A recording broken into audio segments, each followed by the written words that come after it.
Steve Stone, talk to us about this plan for the academy, because there's quite a lot of information in it. Yeah, there is, and we're very excited about it. This is launching what we are branding the Canaries bond to raise money, and we're looking at a significant amount of money. Our target is to raise around £3.5 million to develop our academy, ensure that we maintain Category 1 status for the foreseeable future. And it's got three main elements to it, really. One is building a new academy building. Two is an academy gym, and three is totally renovating the existing academy pitches at the Colney training ground. Some supporters may well feel that this is the club asking for more money straight out again. How much have you had to think about that going into this, and what sort of marks out differently? Yeah, we've spent a lot of time thinking about is Category 1 the right thing going forward, and we've absolutely said yes to that. That is absolutely our aim. And then secondly, how we get to that and how we get an academy that will last a significant amount of time and enable us to continue with the Category 1 status. And then we've looked at how do we fund that. What's important to say here, and this was very important when we were looking at the options that we had open to us, what we didn't want to be in was a position where we were asking fans, businesses, etc. to donate to the academy. We see this as an investment opportunity, a very good investment opportunity to get the academy up and running, but it is a loan rather than a donation. And you yourself, you mentioned before, you've sort of had a dabble, I suppose, in this sort of scheme before, and it has been put in place at Stevenage in the past as well. Yeah, that's right. We are partnering with Tifosi, who are FCA authorised to provide this type of fund, which you've got to have when you're providing a fund to the public. It's a 5-year bond, an unsecured bond that pays an interest rate of 8%. It pays per annum, pays 5% cash and 3% club credit, which means you can spend it at the club. I personally have invested in one of these in the past at the Jockey Club, which is horse racing when they redeveloped Cheltenham Racecourse, and that was back in 2012. Very similar principle. It follows the crowdfunding model, and the one I invested in pays 7.75% interest, and 6 years on, I've earned that interest every year on it. And it's the same principle with this one, which this one is a 5-year bond. Norwich fans will look across, especially the Championship, and look at clubs with owners that just plough money in. Is there an element of the board should be the ones paying for this sort of stuff? Well, the board will be investing in this bond, just as other people will at the club, staff, myself included. So there is an element of the board's money going into this.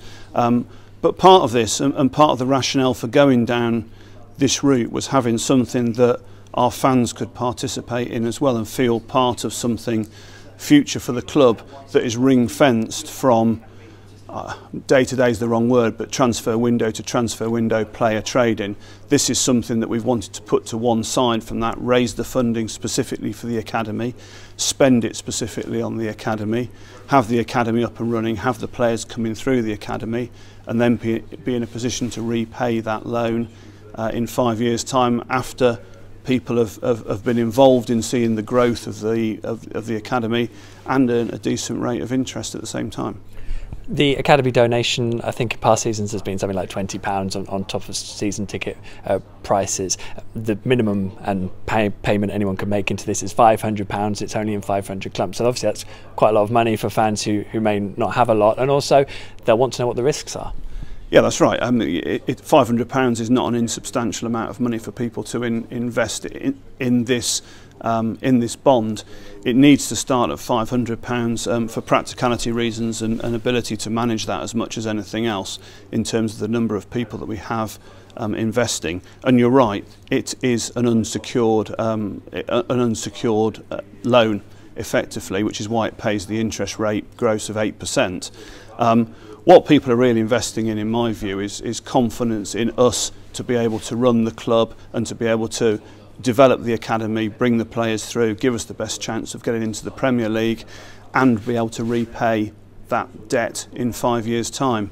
Now certainly since I've come into the club, we've run the cash flows in a very prudent way. We're very clear what we need to do in various different scenarios going forward into the long term, and I'm talking about a five-year plan here, and we've factored into that plan repayment of the initial loan, assuming we raise, say, £3.5 million. We've got that in one of the scenarios that we can repay that by ring fencing cash each year in the next 5 years. Yeah, that was another point I did want to pick up on, because it's quite a fair amount that you'd have to pay out each year in interest if you get the full whack of money in. Where does that money come from? Because at the moment we're being told how little money there is at the club, to be frank. Well, we'll be saving a significant amount of interest, or sorry, saving a significant amount of expense when we build this academy. And that sounds a bit perverse, but at the moment we've got the academy situated in modular buildings, the posh word for porter cabins, and they're all rented. And that's getting up to about 100 grand a year in terms of rent for those porter cabins.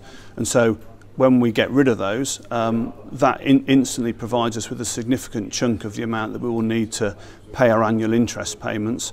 We also have plans to make other operational savings. This will be a more efficient building that we are running going forward than we have been running in the past. And it's the same with the pitches as well. They've taken a hell of a lot of maintenance to keep them fit for purpose because they don't drain properly, they get waterlogged, etc. Whereas now, factored into all of the costs is to have pitches that are more self-sufficient. Of course they need the standard looking after of a pitch, but they don't need the amounts of work that have been required over the last few seasons.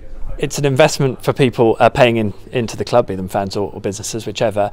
It's basically a short-term loan for the football club. So how risky is that for the football club, basically, I guess, putting itself back into external debt? Yeah, and this is clearly, given the past where we have been in debt, and it has been quite difficult for us. The decision by the board to take on more debt again hasn't been taken lightly. But we are a club that has no debt at the moment, other than working capital overdraft facility with the bank. So our balance sheet is in a good position. And the choices really were to do this now and raise funding to do it, or again to delay it until we've got the funding from, for example, player trading or being promoted in the future. And quite frankly, we didn't want to be in a position where we needed to wait to do that. And it's a bit, again, it's trying to separate the long term from the short term, from not moving from transfer window to transfer window, but saying we are going to do the academy, we are going to commit to doing the academy. And if that means borrowing money in the short term to repay it, a relatively small amount here, certainly compared to where we've been from a debt point of view in the past as a club, then we need to get on and do it, because in the long term that will benefit us on the field and benefit us financially with the players that we bring through the academy. And finally, I think we all know nothing guarantees anything in football, especially money half the time, but what is this going to guarantee? What is it going to bring? What can you say that this people's money is actually going to bring for the football club? As you say, you can't guarantee anything, but we've got to give ourselves the best chance of giving the best environment to develop local talent and talent from further afield that can play for Norwich City first team and prosper and get us into the Premier League. That is our aim, to put a team together that get into the Premier League and then remains in the Premier League. But the important thing here is we are running things in parallel. We're not saying we'll get into the Premier League in 7 years' time when the academy is up and running and we've brought players through who are now in the under-12s or under-13s. At the same time, we're working on putting a competitive team on the pitch, but running this at the same time, and that's the whole point of trying to ring-fence the cash for this project. But our ultimate aim is to bring better players through the academy onto the field. We want more Jamal Lewises coming through. Thanks so much, Steve. Much appreciated.